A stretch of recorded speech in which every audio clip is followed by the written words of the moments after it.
안녕하세요. 5분 말씀입니다. 오늘은 다르게 살아야 한다라는 제목으로 말씀을 나누고자 합니다. 저희 아파트에 경비원 두 분이 계십니다. 하루씩 격주로 근무를 합니다. 제가 듣기로 두 분 다 굴지의 기업체에서 은퇴한 분이라고 했습니다. 그런데 한 분은 늘 두들대고 다른 한 분은 볼 때마다 활짝 웃으십니다. 어떨 때는 너무 반겨주셔서 부담스러울 때가 있습니다. 그분을 만나는 날은 기분이 참 좋습니다. 하지만 투덜거리는 분을 만나고 나면 괜히 기분이 다운되는 그런 느낌을 받습니다. 웃으시는 분은 무슨 감사가 있는지 얼굴이 늘 환합니다. 주름도 그렇게 만들어져 있는 데다가 키도 작으셔서 나이 드신 분이 귀엽기까지 합니다. 다른 투덜거리는 분은 무슨 일인지 얼굴이 늘 어둡습니다. 키도 훤칠하고 건강하지만 그의 밉상 주름은 그의 모습을 흉하게 만들어 놓았습니다. 아무래도 두 분의 차이는 그 화려했던 과거의 자리를 떠나와서 한 분은 오늘의 상황을 받아들여 또 다른 사명으로 살지만 다른 한 분은 그렇지 못한 모양입니다. 하나님 백성을 성도라고 부릅니다. 구구사전을 보니 성도라고 할 때에 여기 성자는 함부로 가까이 할 수 없을 만큼 고결하고 거룩함을 의미한다라고 했고요. 또한 성도라고 할 때의 도자는 무리를 가리킵니다. 무슨 말입니까? 성도는 거룩한 무리라고 하는 것입니다. 참으로 두렵고 떨리는 말이 아닐 수 없습니다. 거룩이라는 말보다 무거운 말이 또 어디 있겠습니까? 그리고 거룩이라는 말을 성경에서 보니 성경 원문에는 다양한 언어들이 사용되는데 그 기본 의미는 구별하다, 분리, 구분하다, 깨끗하게 하다, 유일하다라는 공통점을 가지고 있습니다. 그렇습니다. 성경에 해당되는 헬라어 하기오스는 본래 분리하다, 구별하다라는 뜻을 가진 것입니다. 특히 히브리어 카다시에서 유래됐다고 하지요. 무슨 말입니까? 즉 구구사전이나 성경 속의 성도라는 뜻은 구별된 자들이다 라는 말이 되는 것입니다. 그러기에 말씀의 제목처럼 다르게 살아야 하는 의미가 있는 자라는 것입니다. 대충 살아가는 자들이 아니라 거룩하게 구별된 모습으로 살아가야 한다는 것입니다. 세상의 온갖 범죄는 물론 하나님이 금하신 범죄까지 멀리하고 범죄하지 말아야 하는 거룩한 존재라는 것입니다. 이스라엘 백성이 애굽을 떠나왔으면 광야의 삶이 힘들고 답답하다고 거기서 나온 애굽을 동경에서 돌아보는 일은 없어야 한다는 것입니다. 그냥 사막에서의 삶을 살아가야 한다는 것입니다. 왜 그렇습니까?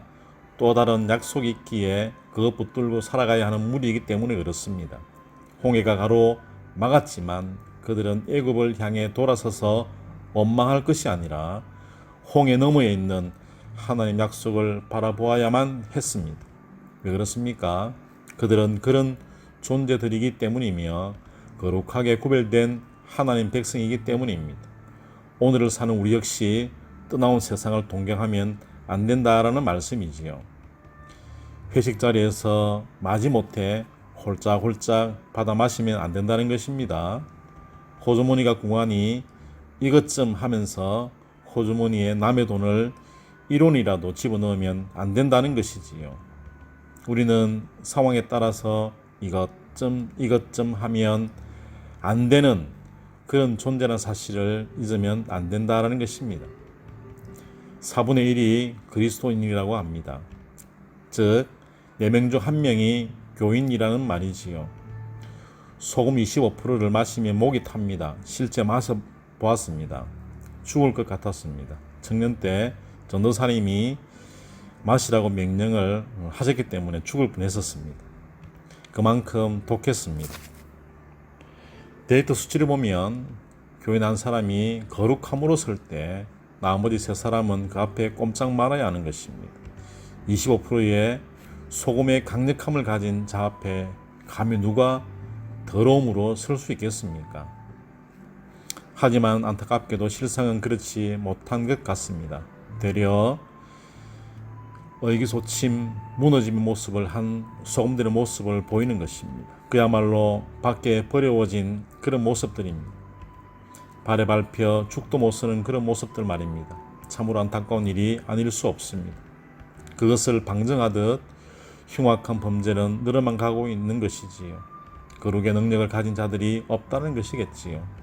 사랑하는 하늘 백성들이여, 고린도서 5장 17절에 그런즉 누구든지 그리스도 안에 있으면 새로운 피조물이라 이전 것은 지나갔으니 보라 새 것이 되었도다 라고 말씀합니다. 영어 성경을 보니 Therefore if anyone is in Christ he is a new creation. 그러면서 the old has gone. 무슨 말입니까? 옛 것은 사라졌다는 것입니다. 그리고 the new has come. 무슨 말입니까? 새로운 것이 왔다는 것이지요. 누군가 물건이 낡아서 새로운 물건을 구매했다고 칩시다. 그렇다면 새로운 물건을 사용하는 게 당연한 것입니다. 그렇지 않으면 욕을 듣든지 모자라는 사람인 것입니다. 그러므로 우리에게 새로운 것이 왔습니다. 새롭게 되었습니다. 새 것이 있습니다. 이제 그러면 어떻게 해야 할까요? 오늘 우리의 삶을 거룩함으로 살아내야 하는 것입니다. 세상의 25%의 강력한 소금을 철철 쳐야 한다는 것입니다. 그래야 맞습니다. 우리 사는 세상이 우리로 인해서 깨끗함으로 변해가는 그런 세상이 된다면 얼마나 좋을까요?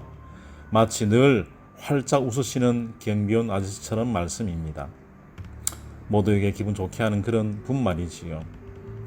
그런 삶을 사는 우리가 되어서 하나님 영광됨에 거룩한 자녀로 우뚝 세워져 나가십시다.